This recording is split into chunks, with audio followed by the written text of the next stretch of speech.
yo tengo un lema, algo que no es científico, que es un poco algo que yo me he creado, ¿no? Que es el glucocentrismo, ¿no? O sea, yo digo que no seamos glucocentristas porque al final, sobre todo cuando trabajamos con personas con diabetes tipo 1, tienen muy enseñados con la educación la glucosa, la glucosa, la glucosa, y la glucosa es importantísima, es un valor que al final impronta la salud en todos los ejes, te aumenta los problemas de todo, pero también quería que habláramos hoy también, que seguro que a ti te interesa también, y tú lo comentas muchas veces, del tema de esa hiperinsulinemia que está ahí detrás también, de demencias, de que esto, toda esa precuela que viene de antes, como El Señor de los Anillos, que han sacado ahora la precuela, pues esto es igual que pasa, que da un montón de problemas, incluso en personas que todavía no se le ha elevado la glucosa. Entonces está algo sumamente interesante también. Sí, bravísimo. Muy interesante que empieces así. Te agradezco el modelo que nosotros tratamos de visualizar para esto en las discusiones nuestras con mis médicas y médicos. Um, se hizo evidente ya en los años 2000, 2006, 2007, 2008, se hizo evidente que había un fallo fundamental. Para nuestro grupo fue muy claro, tu grupo de discusión continua, ¿no? En mi laboratorio es, ok, algo le estamos fallando acá. Y ese algo es justamente este discurso glucocéntrico, ¿no? Que tú has dicho. Y es que estamos obsesionados con bajar la glucemia, pero eso solo explica lo que pasa en uno de los tres compartimentos. Entonces nos inventamos este modelo de los tres compartimentos para... Tengo un gato dando vueltas acá, espero que no me tumbe todo. Para explicar un poco esta cuestión. Quizás nuestra audiencia se beneficiaría de visualizar como si fueran tres tanques o tres baldes quizás adyacentes. Es mucho más complejo que esto en realidad. El primero de los cuales es el tubo digestivo, es un tubo así, el cual la comida pasa a través y nosotros extraemos de ello con suerte algún nutriente, ¿no? El segundo compartimento es la sangre, que circula constantemente, ¿no? El torrente sanguíneo circula distribuyendo y realocando las cuestiones. Bueno, y el tercer compartimento son los tejidos. Entonces nos hemos enfocado una cosa en el compartimento del medio, pensando que lo único que hay que hacer es bajar la glucosa sanguínea. Pero el principio es, bueno, ok, ¿qué metemos en el primer compartimento? ¿Qué pasa en el tracto digestivo que entra? ¿Qué entra y cuándo entra y en qué orden? Digamos, cómo lidiamos con las comidas, con la práctica alimentaria. Y el otro punto, por supuesto, y es una de las cosas que tú veo que estás muy enfocado en ello, es, ok, ¿cómo dispongo de esos combustibles, ¿no? En los tejidos? Es decir, ok, ¿cuál es la tasa metabólica basal? ¿Qué tipo de funcionamiento motor le doy al cuerpo? Etcétera. Todas las estrategias han estado centradas ahí. Sin embargo, gran parte del daño, esto es fundamental, gran parte del daño que produce la hiperglucemia sostenida crónica, espérate, acá tengo que está dando vueltas por todos lados. Gaspar se llama. Está como loco. La hiperglucemia sostenida crónica, uno de los problemas que produce de inmediato en la persona que padece esto es que drena la poca vitamina C que hay circulante. Dense una pausa de un segundo, respiren un minuto y traten de no perder esto que hemos dicho. El problema más brutal, estructural, daño mayor, que termina incluso en pie diabético, lo que fuera, trastornos vasculares, cerebrales, se produce por una especie de escorbuto crónico, subclínico que padece la persona. Normalmente en Occidente, la cultura ya posmoderna, con la alimentación industrial, es así. Pero quien tiene continuamente mucha glucemia en sangre, produce un escape, que nosotros le tuvimos que poner un nombre, le pusimos la hipótesis esta, se llamaba la hipótesis del rebalsamiento glucídico, que es lo siguiente: cuando tengo una hiperglucemia sostenida crónica, los riñones son engañados por esta inmensa cantidad de azúcar. Los riñones, creo que sabes seguramente, y si no les explicamos, tienen, no sé el nivel de tu audiencia, pero le explicamos en un minuto. En los riñoncitos hay unos dispositivos que se llaman SGLT, 1 y 2. Es una familia de transportadores cuya función es rescatar la glucosa de la sangre cuando se está fabricando la orina, para no perder glucosa, que tanto nos costó conseguir los últimos 70 millones de años, mientras orino. Y esto sucede siempre así, hasta un cierto umbral. Se conoce el umbral, y esto a partir de, qué sé yo, 150 miligramos por decilitro, los riñones empiezan a decir, acá sobra, esta glucosa sobra, se ha convertido en algo tóxico y hay que dejarla ir. Ahora, el problema es este: la glucosa tiene 6 carbonos en su estructura, se conoce como una hexosa, Y la vitamina C también tiene 6 carbonos, en el fondo es un azúcar simple. El resultado de esto, mis amigos y amigas, es que el estado continuo de hiperglucosis hace que los riñones confundan Claro. la vitamina C con el azúcar y dejen ir al azúcar, la glucosa, y a la vitamina C. Con lo cual, si ya tenía algún problema, bueno, tengo este otro problema agregado. Pero, ¿por qué esto es un rollo? ¿Por qué padecer una falta crónica de vitamina C es un rollo tan complejo y destruye los vasos sanguíneos y produce entonces necrosis de los pies, trastornos vasculares, trastornos cerebrales?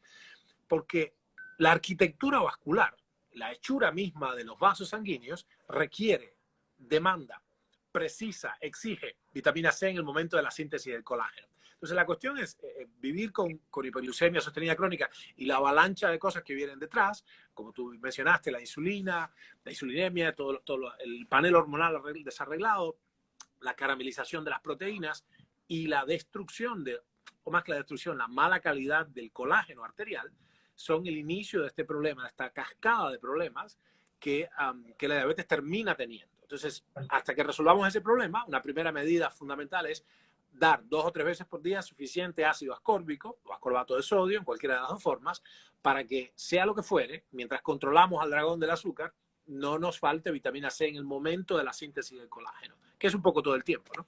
Así que sería un poco la visión nuestra de los tres compartimentos y el problema de fondo fundamental. Después hablaremos, veo que te gusta lo del ácido úrico también, hay un problema que encontramos también, básicamente bioquímicamente.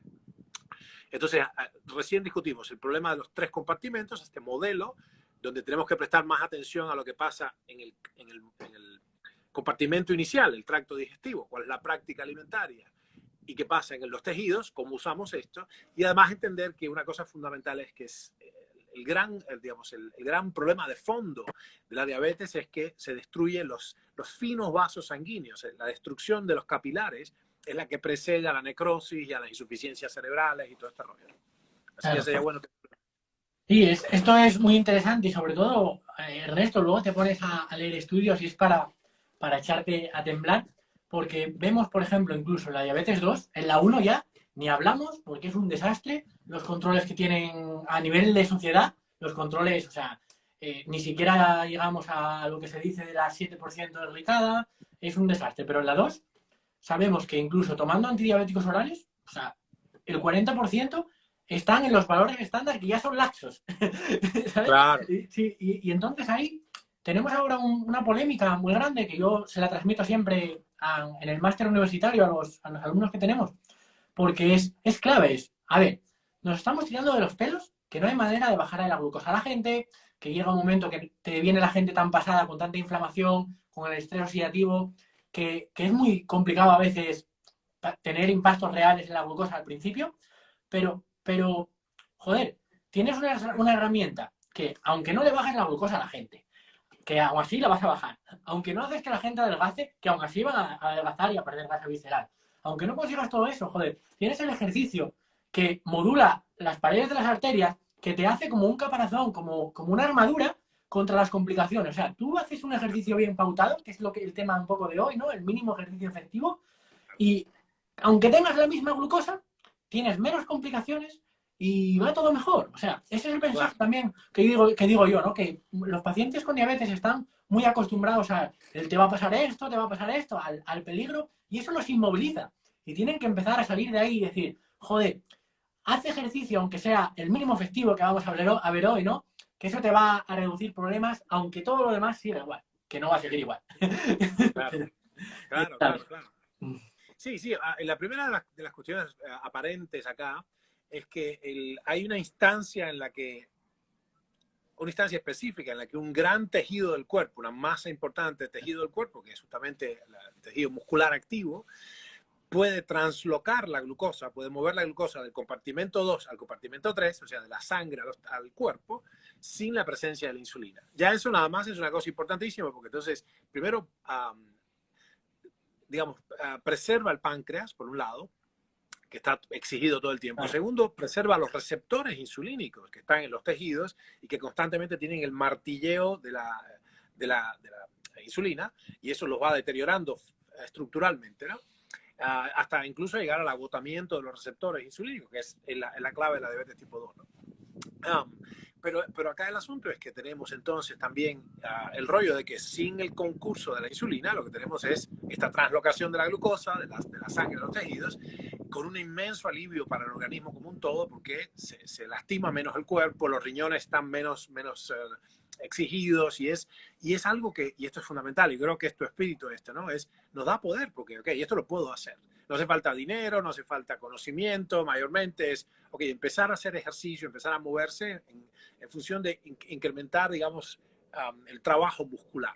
Y acá entonces tendríamos que definir en algún momento, esto es muy, muy rico para hablarlo, pero, ok, es una forma de medicina. Y lo que estamos diciendo acá, decimos todo, para vuestra audiencia sabrá reconocer esto. Ustedes que escuchan, lo que estamos diciendo acá es que el ejercicio es una forma de medicina, ni más ni menos, es una terapia en sí misma. Ok, fantástico. ¿Cuál es la dosis de esa medicina, no? Bueno, esa dosis precisamente es aquella que hace todo el beneficio posible, pero sin agotarme, sin extenuarme, sin lesionarme, sin exigir al corazón de más. Y aquí hay que poner un techo probablemente arriba a la tasa, digamos, me cuesta en español, pero es el heart rate, ¿no? Es decir, la tasa de latidos por minuto no tiene que ser demasiado alta.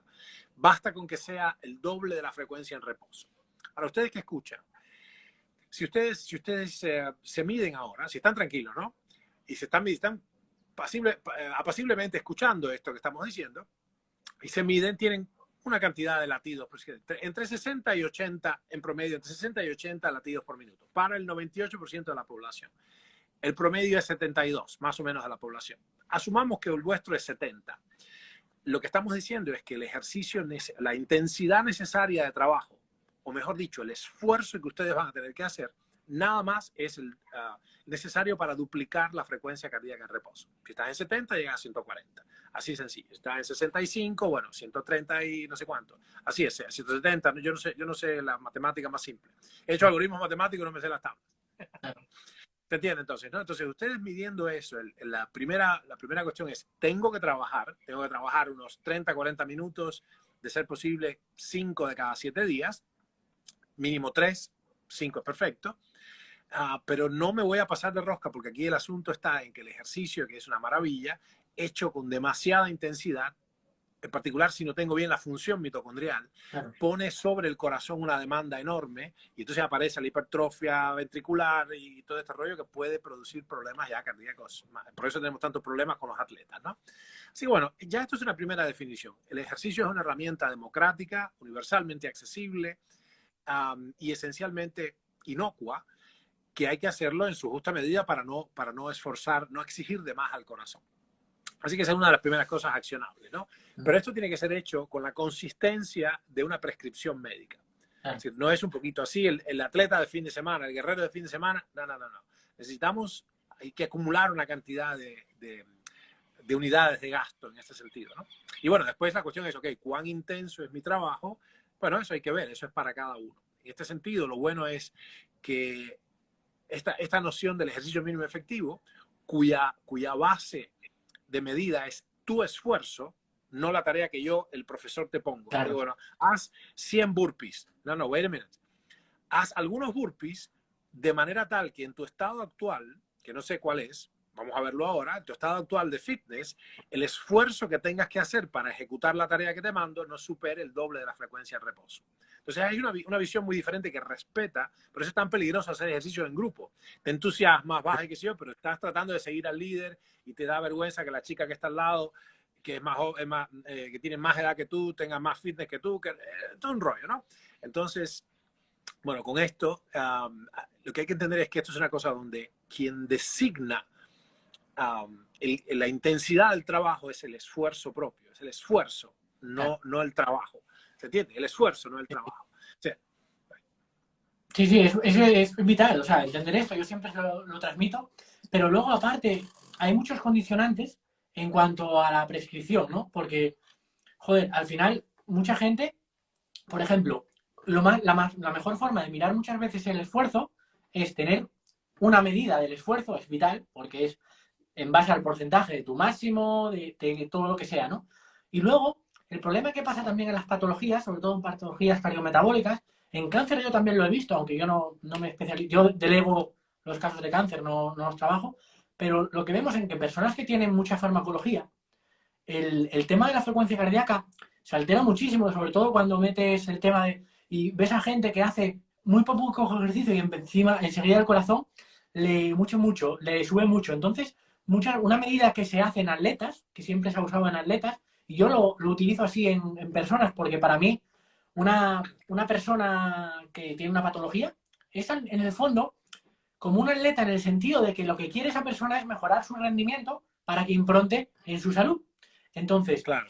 muchas veces medir esa percepción de esfuerzo con una escala de rendimiento es vital para cuando la frecuencia cardíaca te sirve como un indicador de por dónde están yendo las cosas, pero no te sirve para marcarlo como en población sana que dices tú, bueno, si estás en la Claro. frecuencia cardíaca de reserva de tanto, pues sé cómo es, en qué parte estás. Entonces, en ese sentido, yo creo que, sobre todo con el cardiovascular, con la fuerza, no hace falta esto, pero sobre todo con el cardiovascular, el tener un poco la idea del rendimiento de la persona, ir marcándolo, igual con eso, con el test de la VAN o con cualquier otro tipo de... siempre adaptado a la persona, es muy interesante eso, sin duda, sí, sí. Claro. Sí, ahí lo que, quizás para explicarle un poco a la audiencia, en el trasfondo de la disciplina, digamos, deportiva aplicada, o sea, la disciplina física aplicada al deporte o a la salud, que son dos métiers muy diferentes, Sí. lo que está gravitando sobre nosotros es la idea de que la frecuencia cardíaca a la que tenemos que trabajar aspiracionalmente es parecido, con un cierto margen de error, al número 220 menos mi actual edad. ¿Ok? Entonces, y esto es lo que usualmente los profesionales tienen resuelto. O sea, okay, ¿por qué es esto? Porque la capacidad de trabajo es una medida de la edad biológica. Esto, quizás las personas que nos escuchan ya lo oyeron esto, pero conviene recordarlo, y el que no lo escuchó, bueno, lo aprende ahora, es la capacidad de trabajo declina en función de la edad, y esto es una medida de la edad biológica. Sí, sí. Entonces, por eso, lo que se ha hecho y lo que los profesionales como tú hacen para la gente que escucha es, ok, es decir, este sería algo así como la frecuencia ideal en la cual trabajar, porque sí que estoy trabajando muy cerca de mi máximo posible de acuerdo con la edad. Lo que hemos encontrado nosotros, por razones estrictamente egoístas, que tienen que ver con la biogerontología, no con el deporte, ciertamente no con el deporte, ni siquiera con quemar la grasa visceral, bajar de peso, etcétera, sino o sea, el ejercicio mínimo efectivo es menos que lo que yo podría hacer Claro. si me esfuerzo un poco. Porque en mi caso, por ejemplo, tendría que estar en 168, una cosa así, 170, ¿no? Tengo 55 años, 220 menos la edad, ustedes sacarán la cuenta. Sin embargo, yo trato de trabajar por debajo de esto y irlo viendo, o sea, llegar a mis objetivos de salud, énfasis en salud, no tengo objetivos externos. Claro. Yo acepto que yo ya fui atleta de competición, hice esa experiencia, gané, muy bien. Ahora yo quiero que me funcione el cuerpo en todos los centros hasta los 97, por ejemplo. Y después, bueno, si he hecho las cosas bien, mi familia me va a llevar, abuelito, me ayudarán. O sea, no necesitaré estar tan fuerte, más bien lúcido.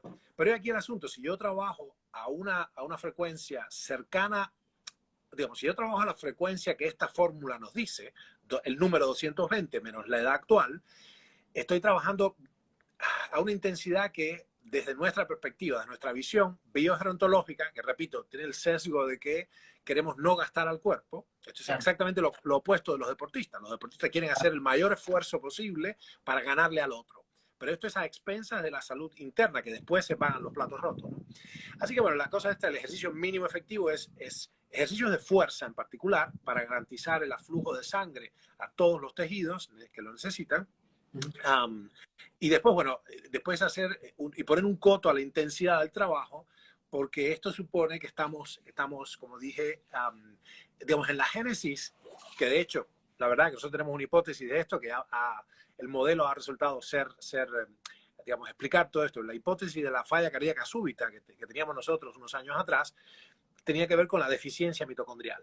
Y toda la clínica y todas las intervenciones que hemos hecho con nuestros médicas y médicos nos han dado la razón. O sea, realmente cuando resuelves la función mitocondrial, que es a base de vitaminas del complejo B, coenzima Q10, lipoico y esta serie de cosas, y bajando la demanda, es decir, con ayuno profundo que renueva las mitocondrias, automáticamente cae la presión arterial, la hipertensión se resuelve en su causa misma, que es una disfunción respiratoria mitocondrial, y el corazón no se ve enfrentado con la necesidad de hacer un esfuerzo sobrehumano y ponerse como un corazón de caballo así enorme. Claro, claro. La hipertrofia, esa cardiomepatía hipertrófica, predispone a la falla cardíaca súbita. Entonces, para redondear la idea, los que no tienen mucha formación técnica, no se preocupen, es trabajar suficientemente duro, pero no más que eso. ¿Vale? Ejercicios de fuerza hechos cíclicamente, lo cual resuelve el problema cardiovascular, la aptitud cardiovascular, pero siempre midiendo que la intensidad no supere la capacidad instalada de las mitocondrias. Si tengo que ir de a poquito. A mí me ha tomado, por ejemplo, 18 o 20 meses salir de un estado de una década de estupideces donde estaba realmente mal, pecando en términos metabólicos, obsesionado con el trabajo y las cosas que tenemos que hacer, y me descubrí que, con este cuerpo no llego a mi tarea. Entonces, para hacerlo lo hice por las buenas. Ahora realmente estoy muy contento con lo que hasta ahora buenamente he logrado, y que es básicamente volver a la salud, ¿no? Pero sin pasarme de esta fórmula que es, como dijimos, 4 o 5 jornadas de cada 7 días, 30, 40 minutos, incluyendo el calentamiento, ejercicios combinados de fuerza, con una frecuencia cardíaca que no supere el doble de mi frecuencia de reposo, ¿no? Claro. Bueno, Ernesto, y ahora mismo quería comentarte una cosilla ya del tema de al final, de coger las cosas sin pensar, ¿sabes? Y esto lo miro yo desde mi propia perspectiva como al final profesional del ejercicio, porque te empiezas a mirar guías, lo típico, ¿no? De que hay veces que al principio, cuando te enseñan a cocinar, tú lo que haces es los pimientos con las cebollas y no piensas, lo echas todo a la sartén. Y yo creo que a los profesionales nos pasa un poco eso cuando acabamos con la titulación y tal, que al final te dicen, pues tienes que hacer 3 veces a la semana cardiovascular, no sé cuántos minutos, 150 minutos a la semana, fuerza 2 días y tal. Eso en el mejor de los casos, cuando la guía está actualizada y te dice que hay que hacer fuerza, ¿no? Pero luego te das cuenta y dices tú, ¿qué sentido tiene? Y esto es algo que yo estoy promoviendo ahora, sobre todo en diabetes, pero en todo en general.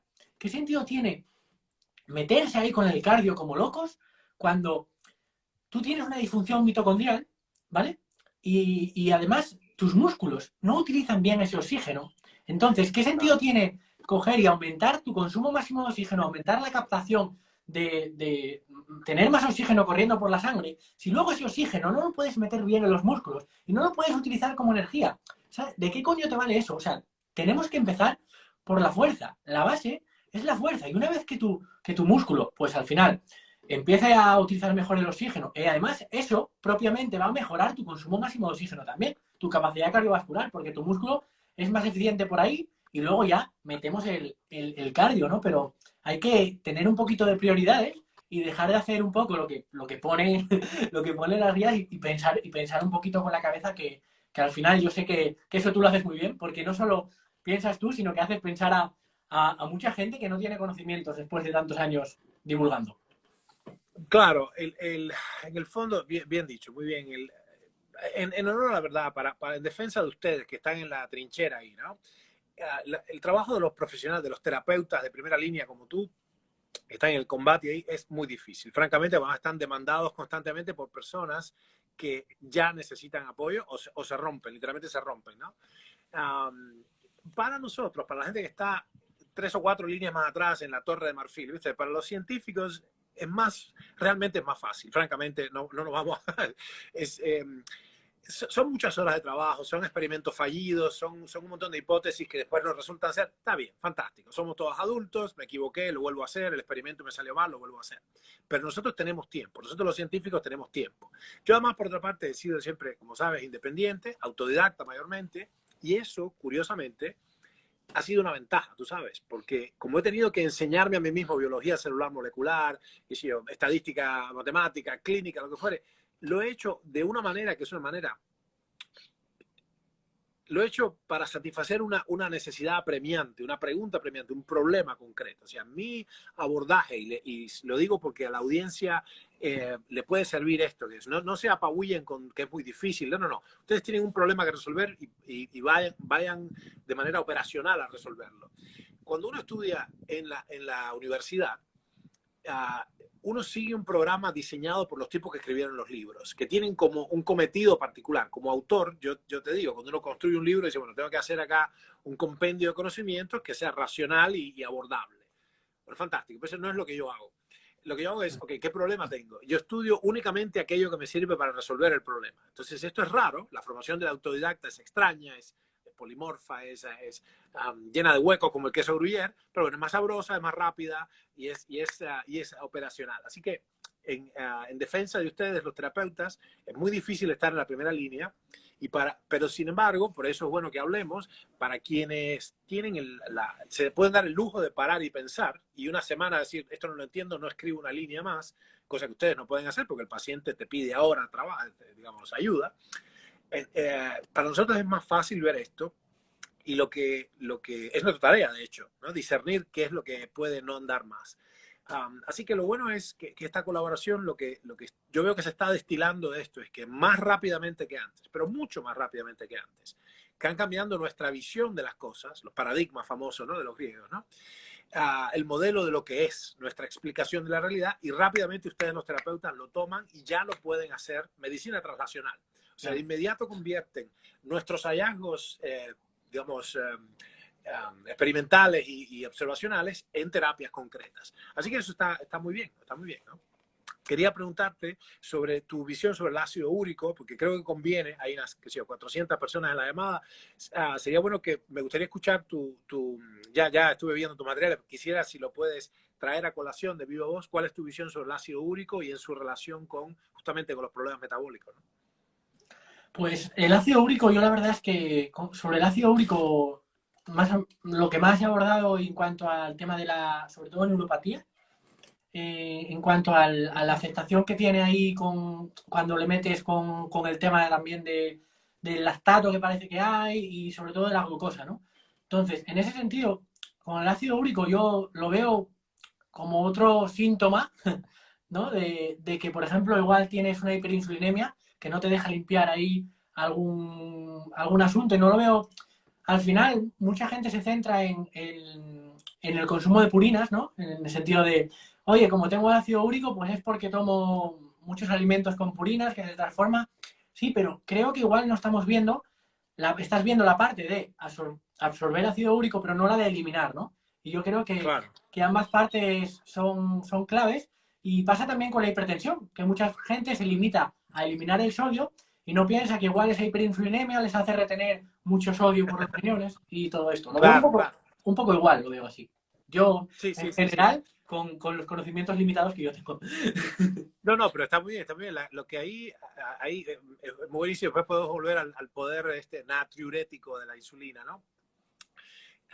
Que por cierto, por eso, curiosamente, en vez de dar metabloqueantes y diuréticos y suspender la sal, resolverlo desde el punto de vista del ayuno profundo, automáticamente resuelve la hipertensión. Es mágico verlo. Personas que están con medicación hace 20 años, ya en el medio del ayuno, de pronto al tercer día, ya no necesitan más.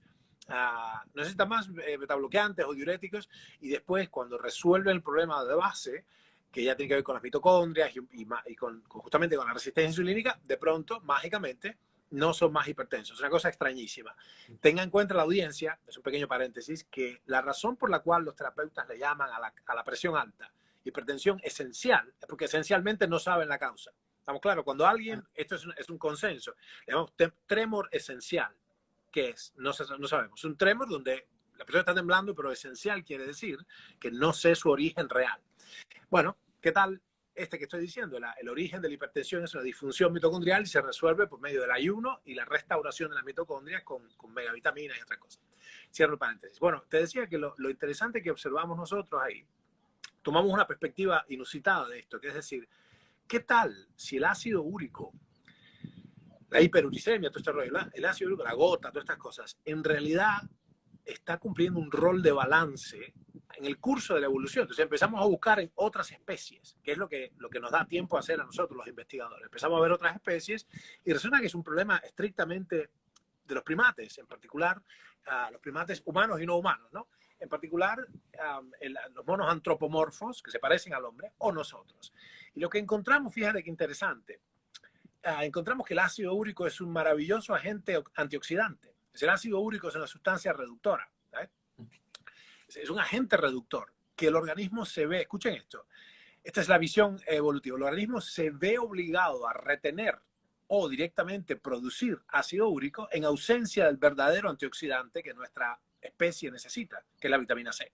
O sea, en ausencia de vitamina C, fíjate, empieza a conectarse todo esto, ¿no? Con la diabetes y la fuga de vitamina C por orina, lo que dijimos, el rebalsamiento glucídico con los SGLT2, los recaptadores de glucosa. Entonces, qué maravillosa maquinaria que cuando me falta ácido ascórbico y se deteriora la arquitectura de los vasos sanguíneos, el organismo entiende, ok, tengo que usar LPA para hacer la escayola, ¿no? Tengo que enduir o enyesar las arterias o se me rompen.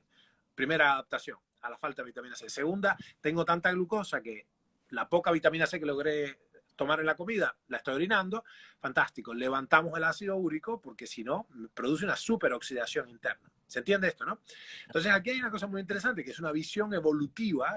Yo le llamo la lógica de la biología evolutiva. Y con este recurso hemos descubierto un montón de cosas interesantes. En principio, incluso la prueba de concepto de que el cáncer era una patología metabólica la tuvimos 23 años atrás, 24 años atrás, que era el PET scan, que era hipercaptación de glucosa. Yo planteé desde el inicio, veámoslo así. ¿Qué tal si los genes son accesorios? El problema genético es accesorio. Le dije a mis equipos, veamos el cáncer como una especie digamos, una diabetes focal, una cosa así. ¿Cómo? ¿Tú estás loco? Indulge me, ¿no? Humor me. Tráteme de loco. Escúchenme un segundo. Vamos a estar unas semanas pensando que el tumor es una especie de foco oncometabólico, ¿no? El síndrome oncometabólico. Oh, cuando lo dije así más estructurado, síndrome oncometabólico focalizado. Ok, veamos, y uno muy inteligente, que teníamos uno de nuestros directores, dijo, oh no, wait, toda la señalización de la insulina está detrás, es tumorogénica. Ok, me gustó, trabajemos. Esto fue hace casi 2 décadas, ¿no? Bueno, fantástico. Volviendo al asunto del ácido úrico y de las neuropatías, hay mosquitos acá, caramba. Bueno, así se despiertan algunos. Las neuropatías encontramos también una función. Obviamente el ácido úrico está metido, pero es una necesidad. Entonces no hay que pelear contra el ácido úrico, la colchicina, todo el rollo. Lo que hay que hacer es que no sea más necesario. ¿Cómo se hace? Metiendo los antioxidantes que fisiológicamente tendría que estar. Y automáticamente el ácido úrico baja solito. ¿Okay? Y el otro punto es, fíjense esto que interesante, las vitaminas más involucradas en la mielinización de los nervios están profundamente involucradas en el metabolismo de los carbohidratos. Entonces, si yo tengo muchísimos carbohidratos para metabolizar, si tengo hiperglucemia sostenida crónica, me vuelvo automáticamente deficiente de tiamina y de riboflavina, de niacina, automáticamente deficiente de las vitaminas fundamentales del complejo B, que son esenciales en el trasiego y la metabolización de los azúcares, pero sin las cuales los nervios no se pueden armar. Yo tengo una experiencia muy amarga con eso, intensa, porque nos ha llegado muchos pacientes con polineuropatías provenientes de la quimioterapia y de mucho maltrato a los pacientes oncológicos, y se resuelve. Gente que estaba en silla de ruedas con directamente polineuropatías tremendas, de pronto se levantan, pero en semanas, y reconstruyen los nervios y pueden volver a tener digamos, motricidad fina y a poder sentir y a poder marchar, ¿no? Así que bueno, esto es una cosa interesante con respecto a una visión, como le digo yo, de la biología evolutiva, que es, ok, el ácido úrico es un recurso antioxidante, el LPA es un recurso hemostático para que no se nos rompan los vasos sanguíneos y básicamente, bueno, simple y sencillamente tenemos una visión evolutiva de la biología y eso nos dice, ok, tenemos que volver a que el organismo tenga lo que necesita. Y entre otras cosas, grandes cantidades de vitamina C, ¿no? Y hay unos frecuentes, hay unos estacionales por lo menos. Nunca nos pasó que tuviéramos acceso varias veces por día, sin fallar, 365 días por año, a los alimentos. Eso nunca fue así. No es así en la naturaleza, ¿no? Vas a la playa, vas al bosque, vas acá en el bosque metido y tienes animales que pasan hambre. O sea, cuando llueve 2 días seguidos, los animales están 2 días de ayuno. Y un animal chiquitico así, un pájaro, que ayuna 2 días, pierde el 15% de la masa corporal, quiero que sepan. O sea, que es como estar 40 días de ayuno. Ustedes entienden esto, ¿no? Qué bueno. Al final eso es clave. Lo que pasa es que mucha gente no no lo quiere ver, pero la realidad es así. Yo creo que una parte de lo que tú comentas sobre el ayuno, que lo defiendes para todos, yo creo que tienes mucha razón en el sentido de que cuando alguien no puede hacer ayuno es porque hay cosas que no están bien. Y muchas veces cuando mucha gente está muy reacia a hacer algo, a mí me pasa con el ejercicio, ¿no? Qué casualidad. Los ejercicios que menos te gustan siempre son los que más falta te hacen. Entonces, es así, nos pasa a todos. Y yo creo que muchas veces cuando hay mucha resistencia, pues es por algo, ¿no? Sí, claro, sí, no, además ya hay un problema acá, que es que ya nosotros asistimos a este, o sea, nos asomamos a este espectáculo cuando ya está en curso y es lógico que la gente tema a los ayunos porque está usando hipoglucemiantes orales o inyectables, ¿no? Y aquí nuestra experiencia, que es extensa, pero extensa con esto, es porque por razones extrañas nosotros inventamos un sistema para generar un contexto de profunda cetosis en los pacientes portadores de tumores, y eso nos enseñó mucho acerca de la insulina, endovenosa y estas cosas, ¿no? Estoy hablando de push, en fin, no es para acá, pero estamos hablando de manipulaciones que nunca habían sido hechas en la historia de la medicina, manipulaciones clínicas, esto por supuesto es solamente para médicos competentes, en condiciones competentes, en condiciones correctas, ¿no? Pero aprendimos mucho de qué pasaba con los receptores, qué pasaba con el secuestro del potasio, un montón de cosas. Lo que nos dimos cuenta acá es que todas las hipoglucemias, escuchen bien, todas las hipoglucemias son iatrogénicas. ¿Okay? Las hipoglucemias, la persona diabética jamás tiene espontáneamente hipoglucemias. Todo lo que tiene es lo contrario, hiperglucemias. ¿Right? Entonces, cuando de pronto se pasa para abajo, sea una hipoglucemia relativa o efectiva, llega a 40 nanogramos, a 40 miligramos por decilitro en 60 minutos y no tiene reemplazo, porque no es que está ayunando, entonces tenemos un desmayo ahí, un bajón, porque me quedé sin la gasolina y sin el gas comprimido natural, ¿no? A la vez. Entonces, me quedo sin ningún combustible en pleno vuelo. Pero por eso entonces la manera de hacerlo, si alguien tiene este problema, tipo 1 tipo 2, es de la mano de un profesional y ir de a poco haciendo, como decía von Clausewitz, aproximaciones sucesivas para ir llegando de a poquito a no tener que usar hipoglucemiantes y manejarse simplemente con la regeneración de la capacidad del cuerpo para lidiar con los alimentos, ¿no? Pero es una herramienta, ciertamente el ayuno tiene contraindicaciones absolutas. El ayuno profundo, el ayuno total, 72 horas, 96 horas, tiene contraindicaciones absolutas, pero eso es el criterio de los terapeutas, ¿no? Claro. Son pocas, pero son. Sí, sí, totalmente. Y luego una parte que yo le digo mucho a la gente, porque eso son creencias limitantes que te hacen no ir no entender la verdad, ¿no? Y yo siempre se lo digo a la gente que una hipoglucemia, en la mayoría de casos, o sea, hay dos tipos de hipoglucemia: exceso de medicación y hiperinsulinemia. O sea, no hay más películas en el asunto. O sea, si tú tienes una hipoglucemia es porque tienes un exceso de medicación y entonces la gente me dice, no, Enol, tengo la hipoglucemia por el ejercicio. No, tienes la hipoglucemia porque no has sido capaz de identificar cuándo tienes que reducir la insulina con el ejercicio, pero no por el ejercicio. O sea, es así, exceso de medicación o hiperinsulinemia, ¿no?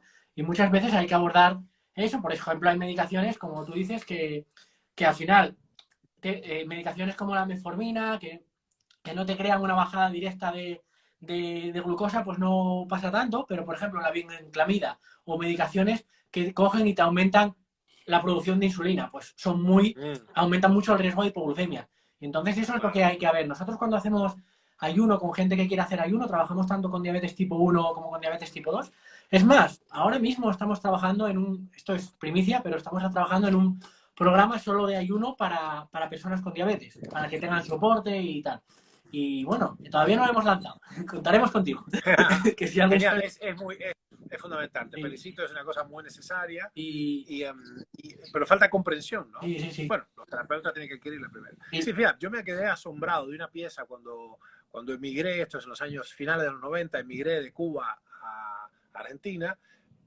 En aquel momento lo que se hacía, allá lejos y hace tiempo, era básicamente lo siguiente. Voy a un poco actuarlo. Señora, ¿qué tal? Usted tiene diabetes. Ok. Insulina requeriente. Ok. ¿Qué hago? Bueno, lo que yo escuchaba a las médicas decir es, bueno, usted mídase, y le enseñaba a usar el glucómetro, usted mídase. Yo no uso un glucómetro de mano, sino uso dispositivo de monitoreo, que ya me lo acabo de poner. Lo tengo, ¿no? Ese es el Desco, ¿no?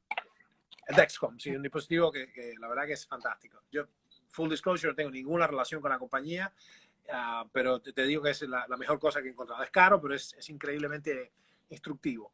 Pero, y es la política, por lo menos en ese momento, pero veo que sigue en la mayoría de los profesionales, es la siguiente. Usted se mide, señora, y si tiene, qué sé yo, 220, usted tiene que estar más o menos en torno a 150. Y usted entonces se mide y por cada 10 miligramos por decilitro que se pase del techo que usted quiere, se pone una unidad de insulina aquí en el bracito o donde fuera, ¿no? No, Y esa era la suma total de las instrucciones. Usted haga su vida normal, no se me apene con nada, usted se mide y se medica en consecuencia. Una cosa loquísima, ¿no? En Cuba, ya en los 80, cuando yo empecé a interesarme en esto en serio, dije, en 1984 decidí, ok, yo quiero ser científico, fisiólogo, algo que termine en ólogo de esto, ¿no? Me di contra una pared porque no había ninguna carrera formal que fuera lo que yo quería, así que la hice por mi cuenta, ¿no? En ese momento el diabético se iba con un libro así, no te miento, ¿no? Así, que era el manual, la cartilla del diabético, se llama, era un manual de operaciones. Y era ejercicio, era dieta, era no sé qué, la higiene, el sol, toda una cosa increíble. Años 80, ¿eh? Y de pronto eso en el resto del mundo no lo vi. Una cosa rara. Así que bueno, hacerlo, de vuelta. Hace falta un manual.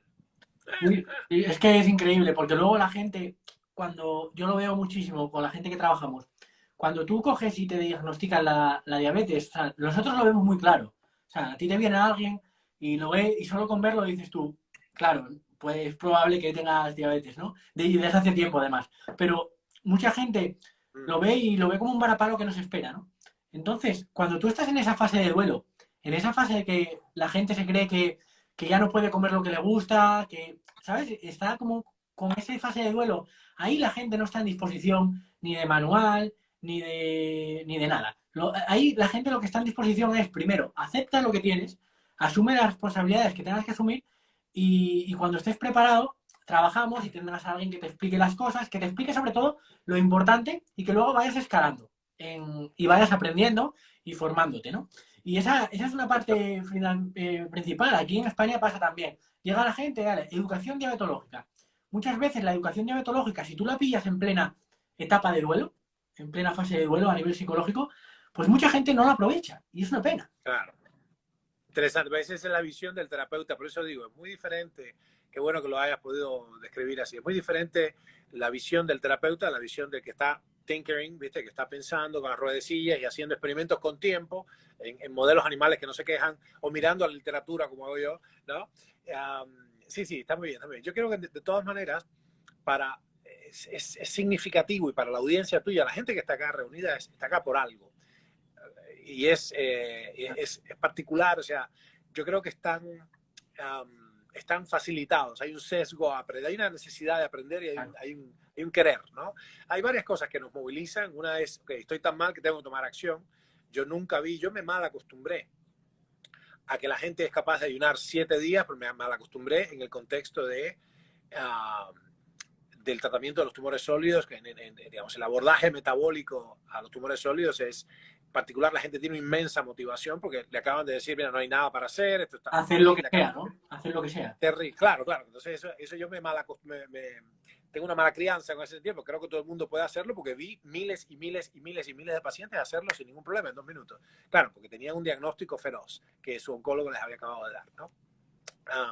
Nosotros lo decían los oncólogos, yo no sé cómo ustedes logran eso, porque yo nunca logré una cosa así, el compliance, ¿no? La aceptación. Y bueno, es una cuestión emocional. Así que una cosa que nos mueve es el dolor, el sufrimiento. La persona dice, ok, esto ya no lo soporto más, ¿qué tengo que hacer?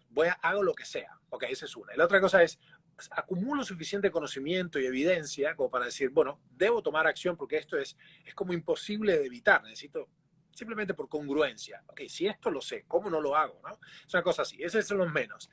Y hay otro grupo de gente, también pocos, pero útiles, donde dice, están inspirados. La persona quiere hacer grandes cosas, o quiere ayudar a su familia, o quiere romper récords de lo que fuera. Están inspirados y hacen estos grandes cambios.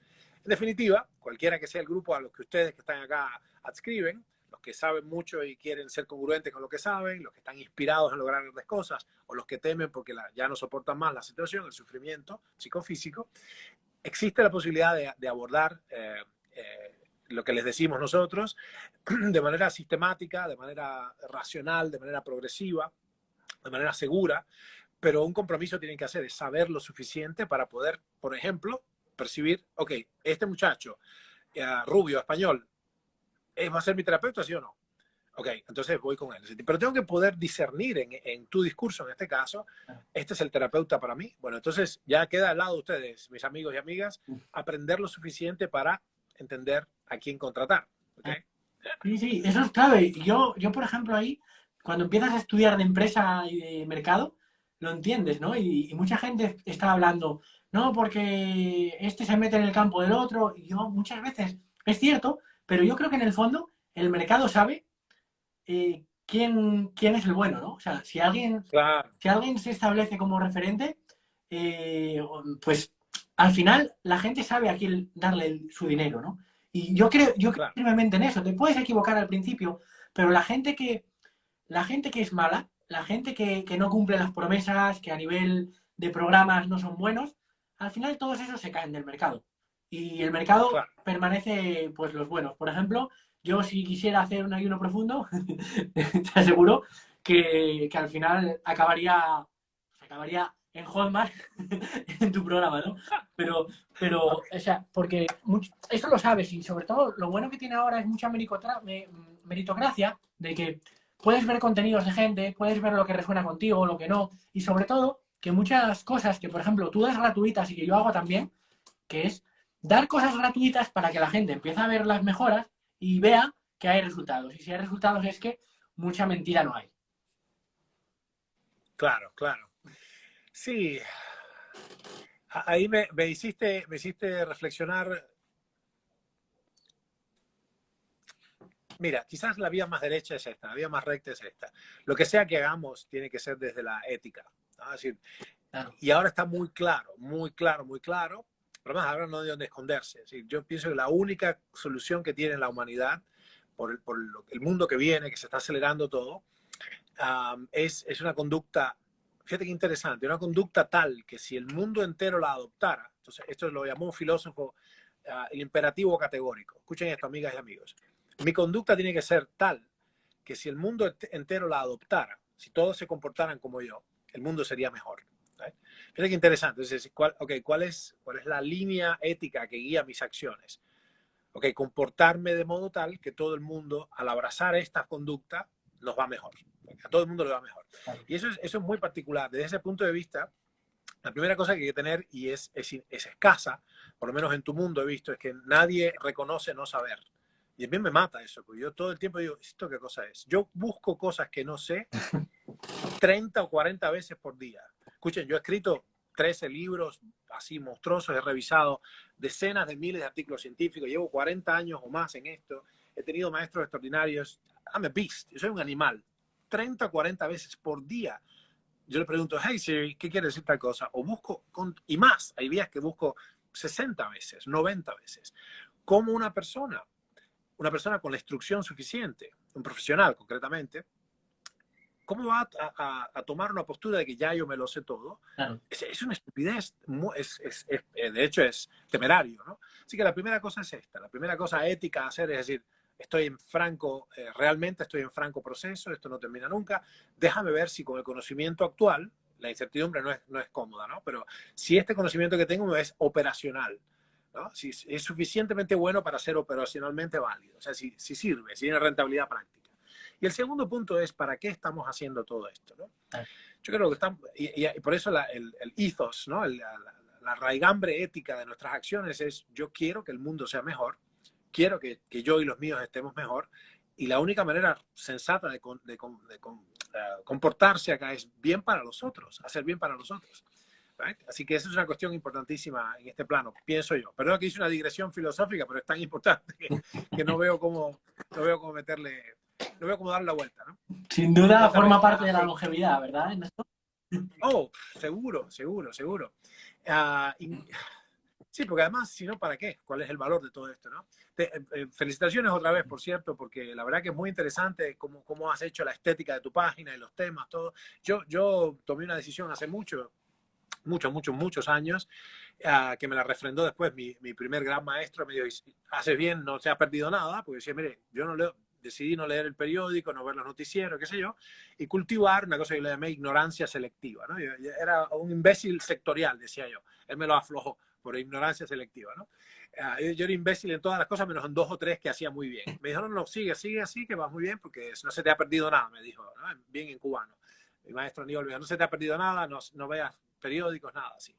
Y yo, entonces, parte de eso es yo no sigo las cuentas de nadie, pero no porque no me interesa demasiado, me interesa mucho, ¿entiendes? Mucho más de lo necesario.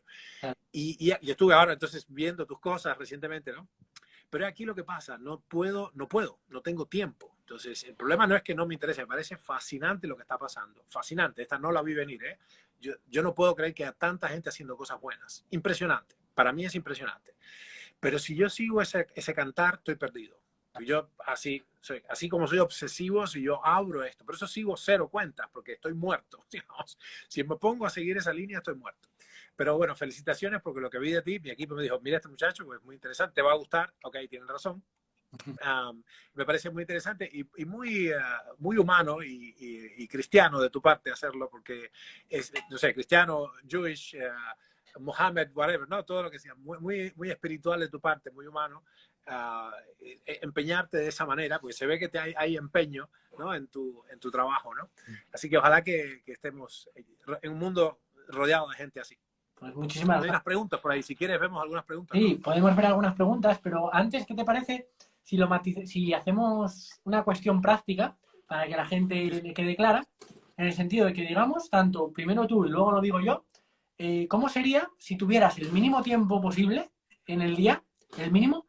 ¿Cuál sería el mínimo ejercicio que plantearías? ¿O cómo te lo organizas? O cómo lo llevarías a cabo si tienes, por ejemplo, el tiempo que tiene una persona humana, ¿no? Media horita al día o algo así. Ya, bien. Bien, buen ejercicio. Es difícil porque estoy tratando de no dejar nada afuera. Pero es así, yo lo organizaría con 2 rutinas que se hacen en días alternos. Mosquito muerto, perdón.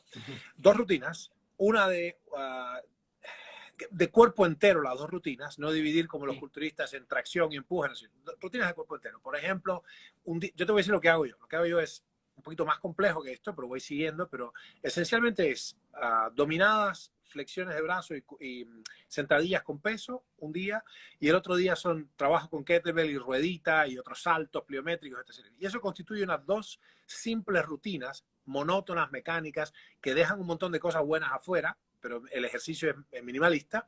Perdón, y hago también plongé, hago en la piscina, hago en la estación que sea, hago natación submarina, con frío hago esto, me voy moviendo mucho, pero el frío me ayuda mucho a mitigar la inflamación que no es buena después del entrenamiento, ¿no? Frío quiere decir entre 2 grados y 18 grados, una cosa así, ¿no? Dependiendo de la estación. Y no percibo, cuando no hay un frío tremendo donde yo estoy, no hago frío, sino lo hago cuando hay frío, ¿entiendes? Sigo la estación.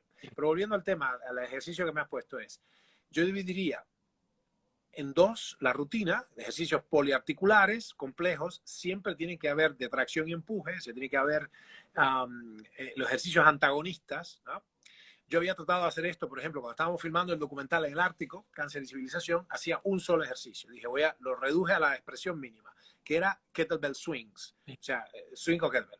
Pero lo hacía en ese momento, tenía 34 kilos por mano, o sea, y hacía solo ese ejercicio. Mira, muchachos, Estaba tenía unos fuerte. dolores en el... Sí, estaba durísimo, peleado todavía y todo, pero el problema es que me dio unas punzadas en el pecho y estábamos en Winnipeg armando un montón de cosas, ¿viste? Para la caravana, para irnos en un avión monomotor al Ártico. Era la tercera expedición, no, la segunda expedición. Y mientras uno estaba pagando con la tarjeta corporativa, me dio unas punzadas en el pecho y yo, hasta acá llegaste, ¿qué cosa? ¿Quién te dijo que te ibas a infartar? ¿Qué estupidez? Bueno, lo consulté a mi profesor de lucha, Eric León, un genio, y me dijo, no, a ver, no, que te falta el ejercicio antagonista. Entonces estaba haciendo solo ejercicios de levantada y me faltaba ejercicios digamos, de presión para abajo.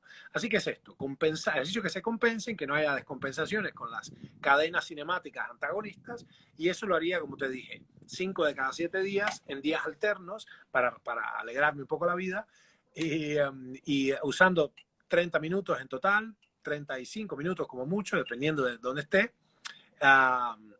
básicamente, nada, pero lo que es importante es no entusiasmarse. El ejercicio enseguida te entusiasma y te hace ir más allá. Pónganle un coto al esfuerzo, háganle caso al tío Ernesto, a Uncle E, porque el rollo acá es que no debo pasar del doble de la frecuencia cardíaca en reposo, que es lo que hemos... esto no lo inventé yo, lo inventó un científico de la NASA hace en los años 80, que se llama Moorhouse, George Moorhouse, creo que se llamaba, ya falleció. Digamos, no se preocupen que van a tener suficiente aptitud cardiovascular. Así que esta es la simple receta, ¿no? Y bueno, yo por ejemplo, lo plantearía de una forma similar. Y fijar que voy a recalcar algo que ha dicho Ernesto. O sea, haz los mismos ejercicios de forma mecánica porque eso te hace que no tengas que pensar. Te hace que tengas, que eso es lo que haces y sabes que los días que estás más entusiasmado, pues más fácil para ti, pero los días que flaqueas, que tu cerebro tenga claro a dónde tienes que ir, qué es lo que tienes que hacer y sobre todo no cambiar mucho los ejercicios. Pensar en cuatro ejercicios, mira lo que ha dicho Ernesto, uno de tracción, otro de empuje, de extensión de rodilla y de dominancia de carga. Pues haces esos y te encargas de progresar y hacerte cada vez más fuerte en esos ejercicios y ese es tu foco. Olvídate del ejercicio que sale en Instagram, de hacer el equilibrio de no sé qué. Olvídate de eso, planteate esos 4 ejercicios, hacerte fuerte y luego si puedes añadir algo cardiovascular enfocado a aumentar el consumo máximo de oxígeno, genial. Pero si no te da tiempo, fuerza y mantente activo durante el día. Joder, tienes las plantas del jardín, se te están secando. Pues riégalas, muévete por tu vida, o sea, mantente activo durante el día. Intenta romper el sedentarismo, nunca estés más de 3 horas seguidas sentado si puedes y vive también. Disfruta de lo que haces porque no todo es cultivarse. Claro, claro.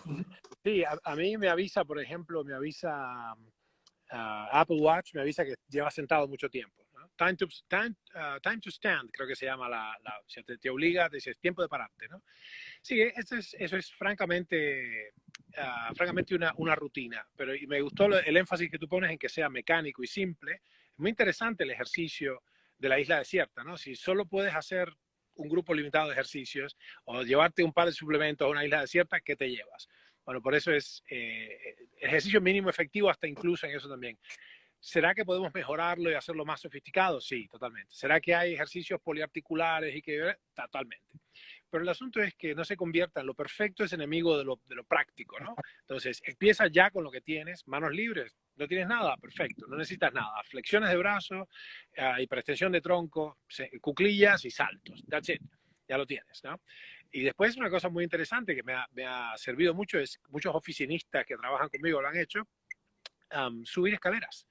Subir escaleras de 2 en 2 o de 3 en 3, extrañamente, es muy difícil de 3 en 3, ¿no?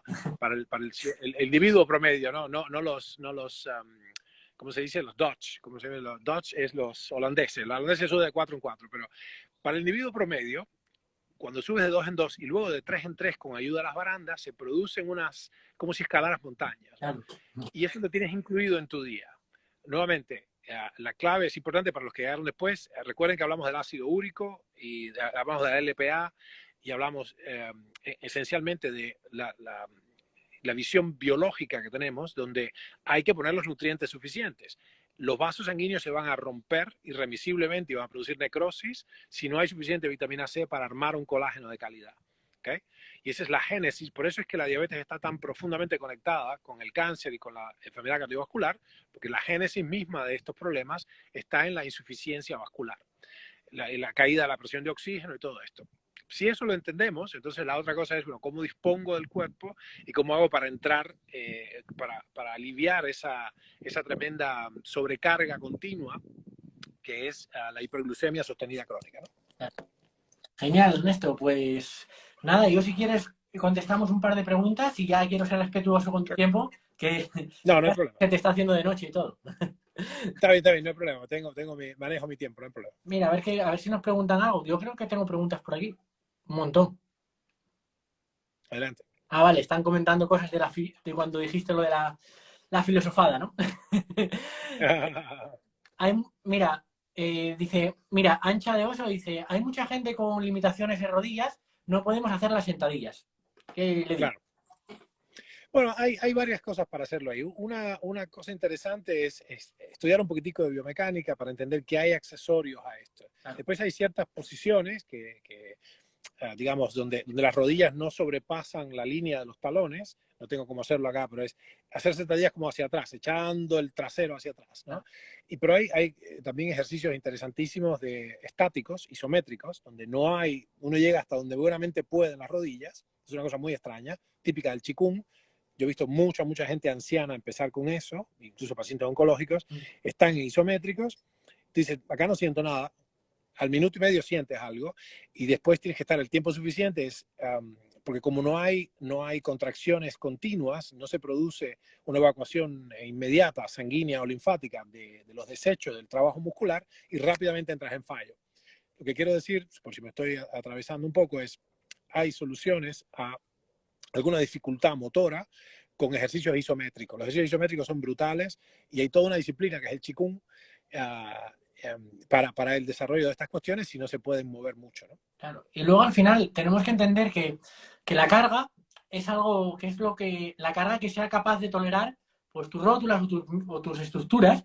Y muchas veces, si tú te estás levantando y sentando en el día en una silla sin problemas, tienes que entender que si tú no estás con la rodilla en máxima flexión ni en máxima extensión, pues posiblemente puedas no hacer los ejercicios. Y puede ser un ejercicio estar sentado en una silla, coger algo de peso de forma cómoda y levantarte y sentarte hasta que tus rótulas puedan soportar un poco más de carga. Entonces, muchas veces es más mental. Tengo las rodillas mal, no puedo hacerlo. Y muchas veces es, vale, no puedes, ¿cuánta carga, no? Porque podríamos modularlo Claro. con un montón de cosas. Sí. Bueno, nosotros hemos visto gente que estaba realmente con bone on bone, como se dice eso, pero para reemplazo y todo, y simplemente acostados, una cosa estúpida, acostados boca arriba, tratando de mantener las piernas en alto con el ejercicio de la L de piernas del yoga, y esa tensión simplemente que es mantener la pierna, o sea, el cuádriceps lo único que hace es oponerse a la fuerza del bíceps femoral y básicamente eso les ponía eso le producía fallo, ¿no? La pierna derecha, y ya estaban trabajando muchísimo las piernas, la musculatura de las piernas y todo. Hay que encontrar la manera, ¿no? Hay que encontrar la manera. Ciertamente, ahora fíjense, no hay justificación. Todo el mundo tiene una conexión a Internet o no estarían acá. Y eso nos da acceso irrestricto al conocimiento. Yo me acuerdo cuando yo empecé, nuevamente en los años 80, principios de los 80, yo tenía que ir a agarrar con una moneda de 5 centavos, que se llama un medio, le decían en Cuba, ¿no?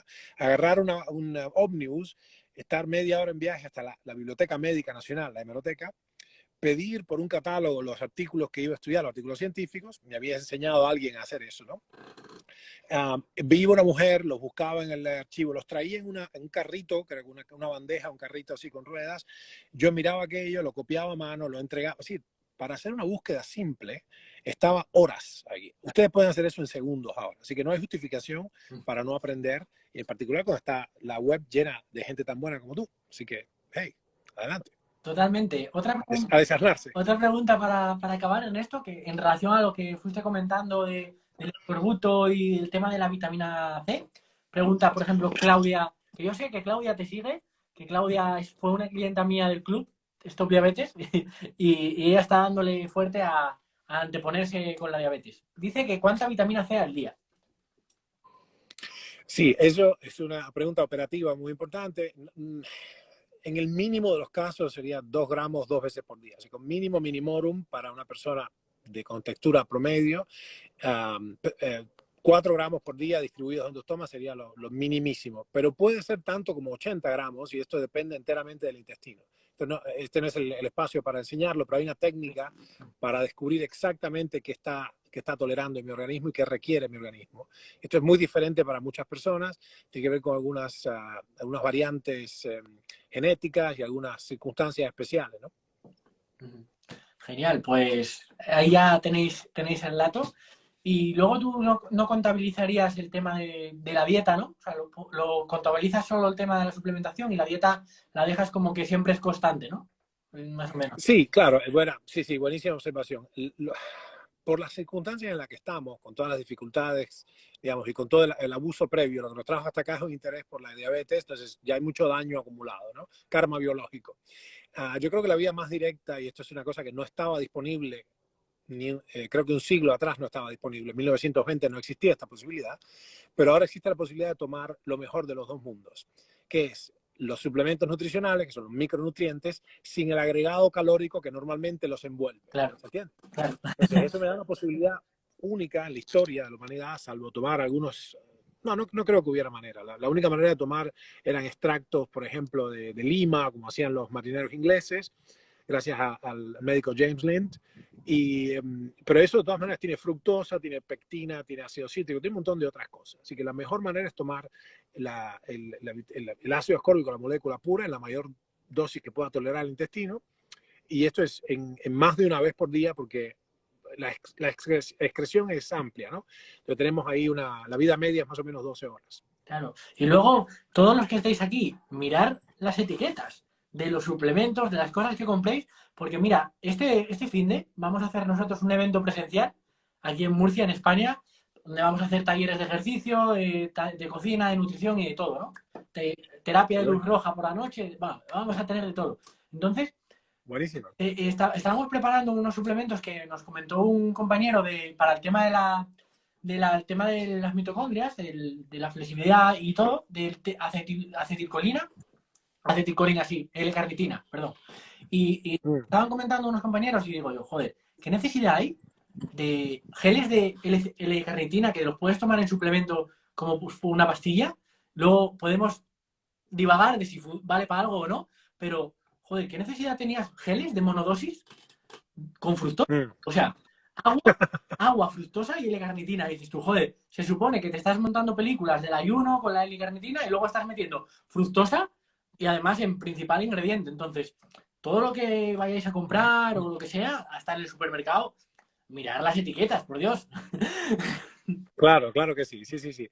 Sí, ahí obviamente alguien pregunta en Murcia dónde, en tus preguntas, y una persona de abajo pregunta si se puede corregir la diabetes tipo 2. Absolutamente se puede corregir, es más, hay que corregirla corriendo, porque Claro. es una cuestión, digamos, no es porque nos falta nada, sino porque nos sobra un montón de cosas y no hay más fácil que tirar lo que sobra, ¿no? Así que nada, es una cuestión. Estudien, el consejo con el que lo quiero dejar es que hagan los deberes y estudien, tienen los recursos, pero dense tiempo. Esto no es en 2 minutos que ustedes van a obtener un cuadro sistemático y comprensivo, abarcador de todo esto. Dense unos buenos, qué sé yo, 180 días puede ser. ¿Les parece una buena inversión por vuestra salud para las próximas décadas? Pero estudien sistemáticamente y no cejen vuestro empeño, porque la vida que salven puede ser la vuestra. Qué bueno, Ernesto. Pues con esto despedimos. Quiero darte las gracias de verdad, porque nada, ha sido una charla maravillosa y he aprendido también varias cosas que te agradezco y yo te iba siguiendo un tiempo y bueno, materializarte aquí pues ha sido un placer, de verdad. Yo sentía que alguien me seguía, no sé quién eras tú, ahora entiendo quién era. Alguien me estaba siguiendo, no sabía quién era. Sí, me veiste la sombra, ¿no? Así que nada, familia, gracias a vosotros también, a todos los que habéis invertido vuestro tiempo aquí, que es lo más valioso que tenéis, vuestro tiempo, y que lo hayáis tenido aquí, pues enormemente agradecidos. Yo ahora cuelgo el directo en Instagram para que lo podáis ver repetido y ya lo ponemos en YouTube también, en todos lados. Así que nada. Yo también lo voy a hacer horizontal, así lo ponemos ahí. Hoy un gusto. Un abrazo enorme. Contribuir, la verdad que un encanto. Gracias a todos. Nos vemos. Chao, chao.